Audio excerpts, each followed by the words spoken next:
তো আমরা যে free fire, PUBG, call of duty এগুলো খেলি, এগুলো কিন্তু সবই ব্যাটেল রয়্যাল গেম। তো বন্ধুরা, আগে জেনে আসি এই ব্যাটেল রয়্যাল গেমের উৎপত্তিটা কোথা থেকে। আসলে কোনো কিছু হুট করে আবিষ্কার করা যায় না, কোনো একটা কিছু থেকে ধারণা নিয়ে একটা নতুন জিনিসের জন্ম হয়।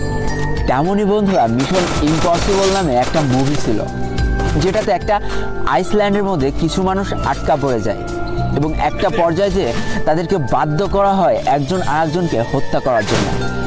এমন চলতে চলতে সর্বশেষ যে বেঁচে থাকে সেই হয়ে যায় জয়ী।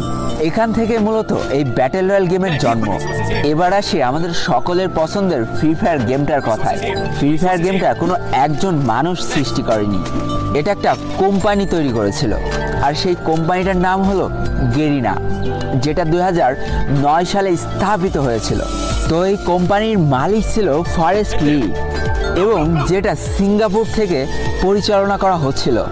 2017 সাল পর্যন্ত বেশ কয়েকটা পপুলার গেম কিন্তু তারা মার্কেটে নিয়ে আসে, কিন্তু ওইভাবে কোনো গেমই মানুষের মন জয় করতে পারে না। কিন্তু বন্ধুরা, প্রত্যেকটা জিনিসের লাইফে একটা টার্নিং পয়েন্ট থাকে। এই ফ্রি ফায়ার গেমটা ছিল গেরিনা কোম্পানির লাইফের একটা টার্নিং পয়েন্ট। এবার চলো জেনে নিই এই ফ্রি ফায়ার গেমটা কিভাবে আবিষ্কার হলো। 2017 সাল পর্যন্ত ব্যাটেল রয়্যাল গেম বলতে আমরা পাবজিকে বুঝতাম, যেটা শুধুমাত্র কম্পিউটারে খেলা যেত এবং এক্সবক্সের মাধ্যমে খেলা যেত, অর্থাৎ গেমিং যে সামগ্রীগুলো আছে তার মাধ্যমে খেলা যেত। এবং বন্ধুরা, গেমারদের মধ্যে একটা চরম উন্মাদনা সৃষ্টি হয়ে গেল এই পাবজি গেমটাকে ঘিরে, যেটা শুধুমাত্র কম্পিউটার এবং এক্সবক্সের মাধ্যমে খেলা যেত। তো দেখো বন্ধুরা, আমরা আমাদের জীবনটা প্রতিনিয়ত আপগ্রেড করে থাকি। একটা সময় আমরা গেমিং বলতে খালি বুঝতাম কম্পিউটার এবং বিভিন্ন ভিডিও গেম সামগ্রী, কিন্তু যুগের সাথে তাল মিলিয়ে এই গেমারদের জীবনে আরও একটা নতুন সূচনা শুরু হলো, সেটা হচ্ছে মোবাইল গেমিং। আস্তে আস্তে মোবাইল গেমিংয়ের জনপ্রিয়তা পেতে শুরু করে।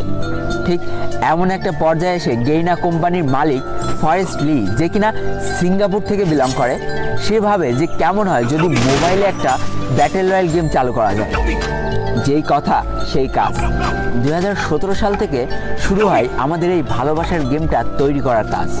একটু একটু করে তৈরি করা হয় ফ্রি ফায়ার গেমটাকে। তো বন্ধুরা, তারা এমনভাবে গেমটা তৈরি করতে চেয়েছিল যেন প্রায় সব ফোনে এই গেমটা সাপোর্ট করে।